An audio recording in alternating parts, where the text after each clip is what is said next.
ನಮಸ್ಕಾರ ಸ್ನೇಹಿತರೆ, ವಿಕ್ರಾಂತ್ ಕುಕಿಂಗ್ ಚಾನೆಲ್ಗೆ ಸ್ವಾಗತ. ಇವತ್ತು ನಾವು ಈಸಿಯಾಗಿ ಸಿಂಪಲ್ ಆಗಿ ಬಿಸಿಬೇಳೆ ಬಾತ್ನ ಹೇಗೆ ಮಾಡೋದಂತ ನೋಡ್ಕೊಳ್ಳೋಣ. ಅದಕ್ಕಿಂತ ಮೊದಲು ಯಾರೆಲ್ಲ ನನ್ನ ಚಾನೆಲ್ನ ಸಬ್ಸ್ಕ್ರೈಬ್ ಮಾಡ್ಕೊಂಡಿಲ್ಲ ಪ್ಲೀಸ್ ಸಬ್ಸ್ಕ್ರೈಬ್ ಮಾಡ್ಕೊಳ್ಳಿ. ಹಾಗೆ ಲೈಕ್ ಶೇರ್ ಕಮೆಂಟ್ ಮಾಡಿ ಸಪೋರ್ಟ್ ಮಾಡ್ತಾ ಇರಿ.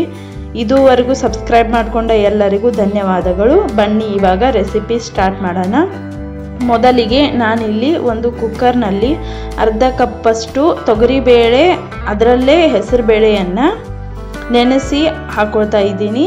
ಹಾಗೆ 1 ಕಪ್ನಷ್ಟು ಅಕ್ಕಿಯನ್ನು ತೊಳೆದು ಹಾಕೊಳ್ತಾ ಇದ್ದೀನಿ.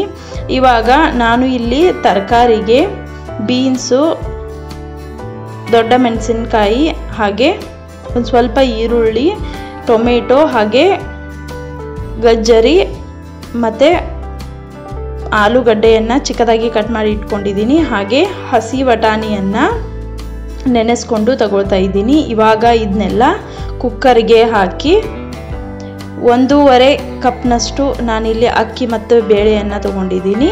1.5 ಕಪ್ಗೆ 5 ರಿಂದ 6 ಕಪ್ಪು ನೀರನ್ನು ಇಲ್ಲಿ ಹಾಕೊಳ್ತಾ ಇದ್ದೀನಿ. ನೀವು ಬೇಕಾದರೆ 7 ರಿಂದ 8 ಕಪ್ನು ಹಾಕೊಳ್ಬೋದು. ಇದಕ್ಕೆ ನಾನೀಗ ಒಂದು ಸ್ವಲ್ಪ ಅರಿಶಿನ, ಹಾಗೆ ಉಪ್ಪು, ಒಂದು ಸ್ವಲ್ಪ ಎಣ್ಣೆಯನ್ನು ಹಾಕಿ 7 ರಿಂದ 8 ವಿಷಲ್ ಇದನ್ನು ಮಾಡ್ಕೊಳ್ತಾ ಇದ್ದೀನಿ.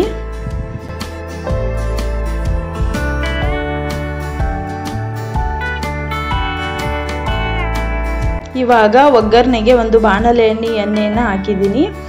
ಎಣ್ಣೆ ಚೆನ್ನಾಗಿ ಕಾದ ನಂತರ ಹಸಿ ಶೇಂಗಾ ಹಾಗೆ ಒಂದು ಸ್ವಲ್ಪ ಗೋಡಂಬಿಯನ್ನು ಚೆನ್ನಾಗಿ ಕೆಂಪಾಗೋವರೆಗೂ ಹುರ್ಕೊಂಡು ತಗೋಬೇಕು.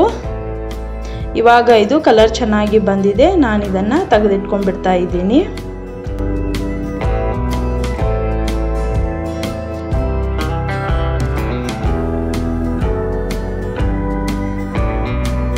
ಇವಾಗ ಇದಕ್ಕೆ ಸಾಸಿವೆ, ಹಾಗೆ ಸ್ವಲ್ಪ ಜೀರಿಗೆ ಮತ್ತು 2 ಹಸಿ ಮೆಣಸಿನಕಾಯನ್ನು 1ರಲ್ಲಿ 2 ಭಾಗ ಮಾಡಿ ಹಾಕೊಳ್ತಾ ಇದ್ದೀನಿ. ಹಾಗೆ ಕರಿಬೇವನ್ನು ಹಾಕ್ಕೊಂಡು ಚೆನ್ನಾಗಿ ಮಿಕ್ಸ್ ಮಾಡ್ಕೊಳ್ತಾ ಇದ್ದೀನಿ. ಇವಾಗ ನಾವು ಉದ್ದುದಾಗಿ ಕಟ್ ಮಾಡಿರೋ 2 ಈರುಳ್ಳಿನ ಹಾಕಿ ಚೆನ್ನಾಗಿ ಫ್ರೈ ಮಾಡಬೇಕು. ಈರುಳ್ಳಿ ಚೆನ್ನಾಗಿ ಫ್ರೈ ಆದಮೇಲೆ ಇದಕ್ಕೆ ನಾನು ಅರಿಶಿನ, ರುಚಿಗೆ ತಕ್ಕಷ್ಟು ಉಪ್ಪು, ಹಾಗೆ ಅಚ್ಚ ಖಾರದ ಪುಡಿಯನ್ನು ಹಾಕೊಳ್ತಾ ಇದ್ದೀನಿ.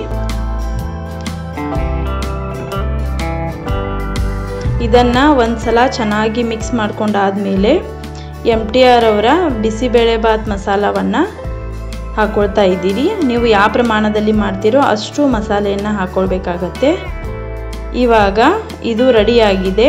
ನಾನು ಬೇಯಿಸಿಟ್ಕೊಂಡಿರೋ ಅನ್ನ ಮತ್ತು ಬೇಳೆ ತರಕಾರಿಯನ್ನು ಇದಕ್ಕೆ ಹಾಕಿ ಒಂದ್ಸಲ ಚೆನ್ನಾಗಿ ಮಿಕ್ಸ್ ಮಾಡ್ಕೊಳ್ತಾ ಇದ್ದೀನಿ. ಹಾಗೆ ಕೊತ್ತಂಬರಿ ಸೊಪ್ಪನ್ನು ಕೂಡ ಹಾಕ್ಕೊಳ್ತಾ ಇದ್ದೀನಿ. ಇವಾಗ ಇದು ಚೆನ್ನಾಗಿ ರೆಡಿಯಾಗಿದೆ. ಇದನ್ನು ಬಿಸಿ ಬಿಸಿಯಾಗಿಯೇ ನೀವು ತಿನ್ನಬೇಕು. ಅದು ಆರಿದ್ರೆ ಚೆನ್ನಾಗಿ ಇರಲ್ಲ.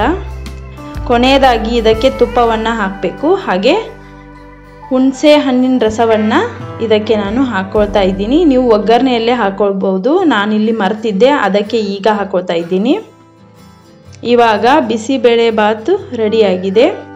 ನಾವು ಫ್ರೈ ಮಾಡಿಟ್ಕೊಂಡಿರೋ ಶೇಂಗಾ ಹಾಗೆ ಗೋಡಂಬಿನ ಹಾಕಿ ಒಂದು ಸ್ವಲ್ಪ ಕೊತ್ತಂಬರಿ ಸೊಪ್ಪನ್ನು ಹಾಕಿ ಇದನ್ನು ಮಿಕ್ಸ್ ಮಾಡ್ಕೋಬೇಕು. ಇವಾಗ ನೋಡ್ತಾ ಇರ್ಬೋದು ಎಷ್ಟು ಚೆನ್ನಾಗಿ ಬಿಸಿಬೇಳೆ ಬಾತ್ ಕಾಣ್ತಾ ಇದೆ ಅಂತ. ಅಷ್ಟೇ ರುಚಿಯಾಗಿ ಇರುತ್ತೆ. ನೀವು ಒಂದ್ಸಲ ಟ್ರೈ ಮಾಡಿ. Thanks for watching. ಬಾಯ್.